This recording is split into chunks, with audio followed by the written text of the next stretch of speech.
Jérémy, peux-tu nous en dire plus, te présenter, nous en dire un peu plus sur cet art de la conversion visiteur? Oui, donc salut Xavier, moi c'est donc Jérémy, copywriter spécialisé dans l'emailing et ma spécialité c'est de transformer les visiteurs d'un site web en prospects qualifiés pour ainsi pouvoir les relancer, tisser une relation avec eux de façon à faciliter les ventes après de son offre, que ce soit une petite offre ou une offre premium. Yes, excellent.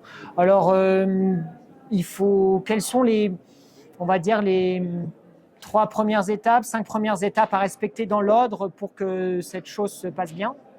Déjà, ce qu'il faut comprendre, c'est pourquoi est-ce qu'on voudrait transformer des visiteurs en prospects ou en abonnés à sa newsletter. Parce que quand un visiteur arrive sur le site, il va aller sur le site et après il va partir et vous risquez de ne plus jamais le revoir. Si vous avez un système pour, entre guillemets, capturer ces visiteurs et les transformer en prospects, en récupérant les coordonnées de uniquement les personnes qui s'intéressent à votre offre ou à ce que vous proposez, eh bien, vous aurez une liste de personnes déjà intéressées par ce que vous faites. Et ce sera plus facile après de leur proposer votre vraie offre, votre offre principale, et de vendre, comme on dit, tout en douceur, puisque vous avez déjà tissé une relation grâce aux emails. Voilà, excellent. Du coup, quelles sont les étapes à respecter pour ça? Comment doit se construire cette page d'atterrissage? Comment on fait Okay. Alors, voilà. La page d'atterrissage, il faut bien comprendre qu'elle doit avoir un seul objectif. Donc, c'est la règle des 1. C'est une promesse, le premier élément de la page d'atterrissage. Promesse, accroche, quelque chose qui attire l'attention et qui, quand le lecteur le voit, il dit « Ah, ça m'intéresse » ou « Ça parle bien de mon problème. Effectivement, je rencontre ce problème. Donc, je suppose qu'il y a la solution sur cette page. » Donc, c'est le premier élément, l'accroche. Deuxième élément, il doit y avoir un formulaire dans lequel le visiteur rentre son adresse mail. Comme ça, vous pourrez le recontacter. Donc, un appel à l'action, un formulaire. Un appel à l'action pour lui dire de remplir le formulaire. Il faut aussi de la preuve, donc tout ce qui peut rassurer le prospect pour dire que vous n'arrivez pas de nulle part. Donc vous avez peut-être une preuve d'autorité, vous avez peut-être une certification, vous avez peut-être accompagné quelqu'un de connu. Sinon, ça peut être une preuve sociale. Si vous avez déjà 500, 1000, 5000 inscrits à votre liste email, votre newsletter, c'est une autre preuve. Donc tout ce qui peut prouver et rassurer. Et voilà, c'est les 4 éléments principaux. Je rajouterai aussi une petite liste, type liste à puce, des avantages qu'on a à rejoindre la liste email ou la newsletter. Donc, on peut ne rien offrir, comme par exemple juste l'inscription. On peut aussi offrir un cadeau qu'on appelle un lead magnet, donc un aimant à prospect.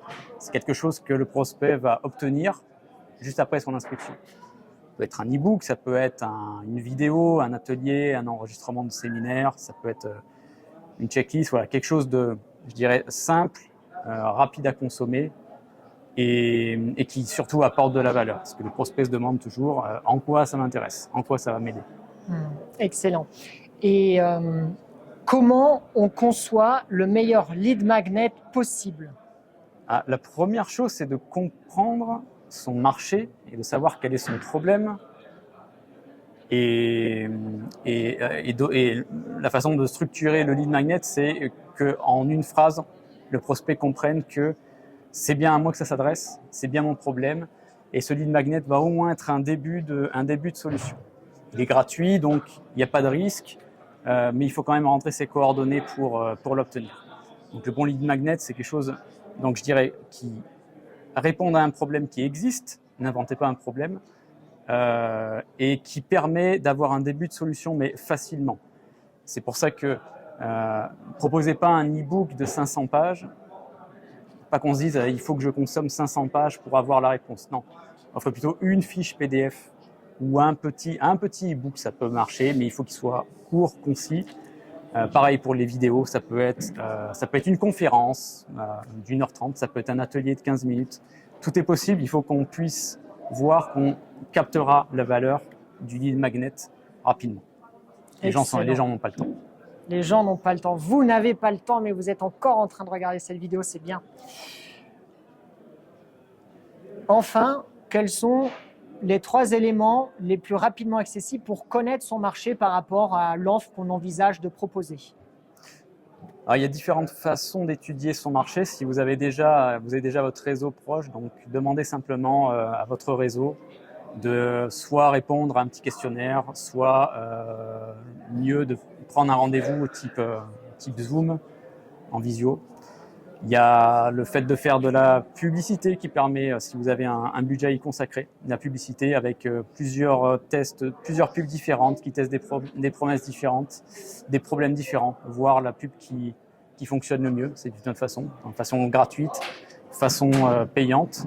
Et c'est les deux premières solutions que j'utilisais. Excellent, merci beaucoup. Enfin, est-ce que tu peux nous partager l'élément le plus important pour trouver son marché? Déjà, si vous êtes dans les trois grands piliers, ce qu'on appelle les Big Three, c'est-à-dire santé, comment éviter de mourir, ou en sous-thématique, vous avez perte de poids, prise de masse musculaire, etc. C'est bon. Tout ce qui est gain d'argent, éviter d'en perdre, c'est bon aussi. Et ensuite, tout ce qui est relation amour. Après, vous avez des sous-thématiques, éviter le divorce ou retrouver l'amour après un divorce. Tant que votre idée entre dans une de ces trois grandes catégories-là, vous êtes bon. Après, il faudra affiner. Mais par exemple, un truc qui ne rentre pas dans ces catégories-là, si vous êtes passionné de nuages, vous aurez du mal à faire un business sur les nuages. Oui, c'est sûr. Et alors, du coup, quelles sont les trois pires catégories où, on va dire, le web entrepreneur, le freelance débutant s'engouffre et finit par constater qu'il ne gagne pas un sou, personne ne s'intéresse à ce qu'il propose? Une des erreurs les plus classiques, c'est de chercher à vendre quelque chose que le marché ne veut pas.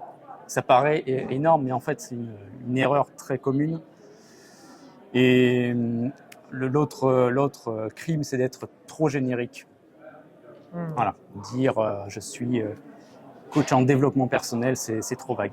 Il faut se spécialiser dans, je sais pas, la procrastination au hasard.